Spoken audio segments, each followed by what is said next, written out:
another one of my videos. If you're new to my channel, welcome. My name is Lotta, and today we're going to be making a no-bake peach cheesecake. Now it's really hot out right now, so I figured this cheesecake would be a nice, refreshing little treat. Plus it's no-bake, so I don't need to turn the oven on, except I kind of do have to because I'm melting the butter in there right now. But other than that, the oven's going to stay off for the remainder of the day. Now without further ado, let's get right into making our no-bake crust.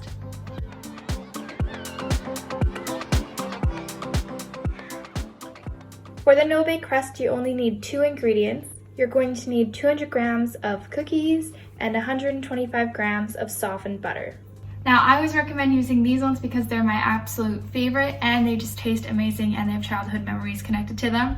But you can use just about any digestive cookie or wafer that you can find. Now, essentially all we're going to do for our crust is crush up all of our cookies until it's nice and crumbly. You can either do that in a plastic bag and kind of go to town with a rolling pin or a schnitzel whacker like this one. Or if you choose, you can also just pop everything into a food processor and turn that on until it's nice and crumbly. Now that our cookies are nice and crumbly, we're simply going to mix it with our melted butter until everything's nice and coated. And then we're going to push it into our tin. Now I find using the back of my spatula or a glass really helps to get it nice and smooth and nice and flat.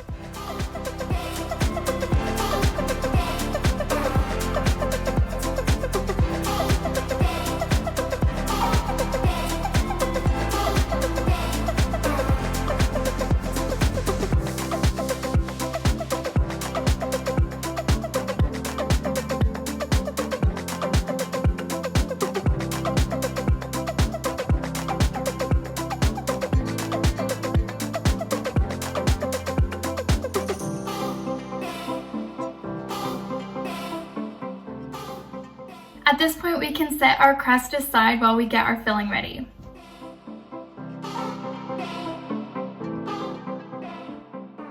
Now for the peach filling, you're going to need 300 milliliters of heavy whipping cream, 30 grams of sugar with 1 package of vanilla sugar or just a good splash of vanilla extract, 8 grams or 1 package of gelatin, the juice and zest of 1 lemon, 300 grams of cream cheese, 300 grams of yogurt, and 400 grams of cut up peaches. Now I used 1 big can of peaches and I also saved all of the brine or the juice because we're going to be using it for later. And I also went ahead and took out about 75 grams of my 475 grams of peaches that I had from my can because we're going to be using this for the glaze.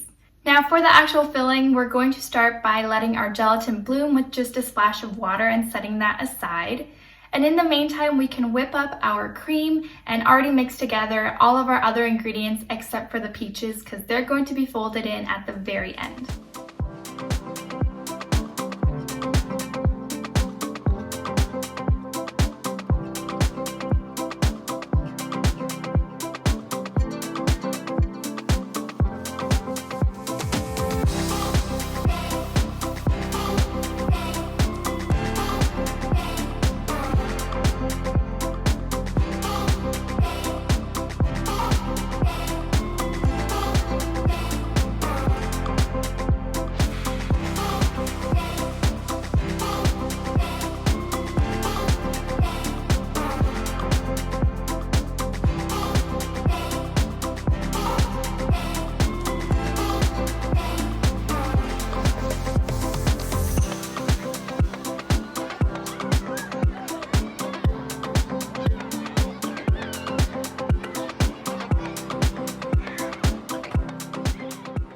Now that our gelatin is nice and thick like this, we can go ahead and heat this up either on the stovetop on low heat just until it's melted, or in the microwave for a couple of seconds, again, just until it's melted.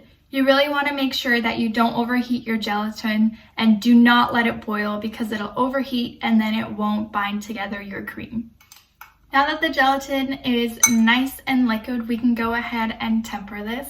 Now it is really important to temper this because else if we add all of this into our cold cream cheese yogurt mixture, it's immediately going to solidify and we're going to get like strings of gelatin and it's not actually going to solidify the whole cream and it's just gross because you have like rubbery gelatin that you're eating. So to temper this, we're basically just going to add little dollops of our cream cheese yogurt mixture at a time and whisk that in. And then we're basically going to add everything back into our big bowl and give it one good mix before folding in our whipped cream and at the very end, our peaches.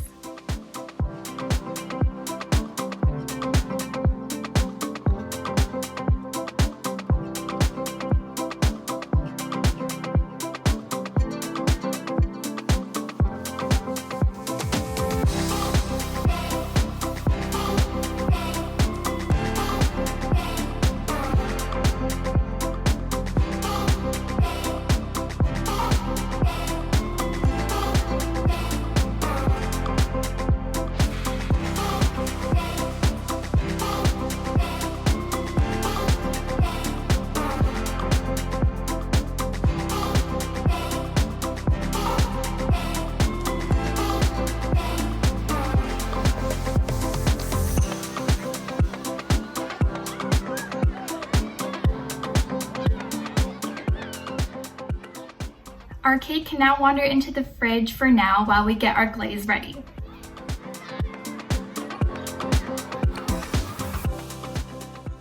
Now for the glaze, you're going to need 1 glaze package. If you don't have this, you can use 2 tablespoons of cornstarch. You're also going to need 15 grams of sugar, the leftover peach, this is about 75 grams, and 250 milliliters of your peach juice. Now the glaze is going to come together really quickly. We're basically just going to start by pureeing everything together to make sure that our peaches are nice and ooey and gooey and they give off a nice color.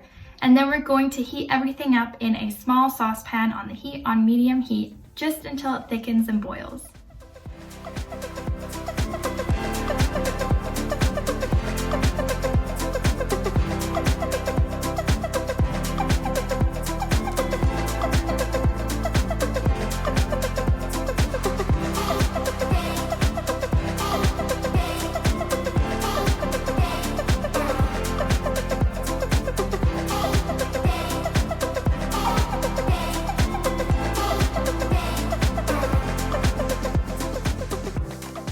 We're going to let the glaze cool off for about 5 to 10 minutes before gently pouring it over our cake.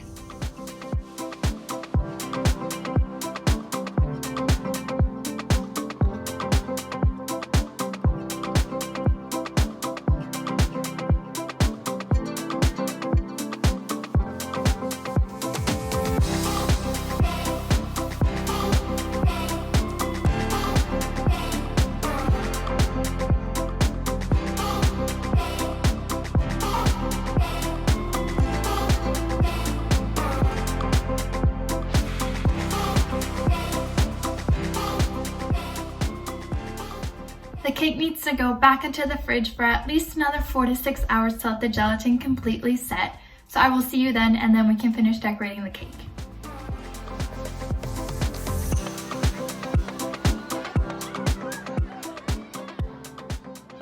So it's been 4 hours and I just checked on the cake and it seems to be set.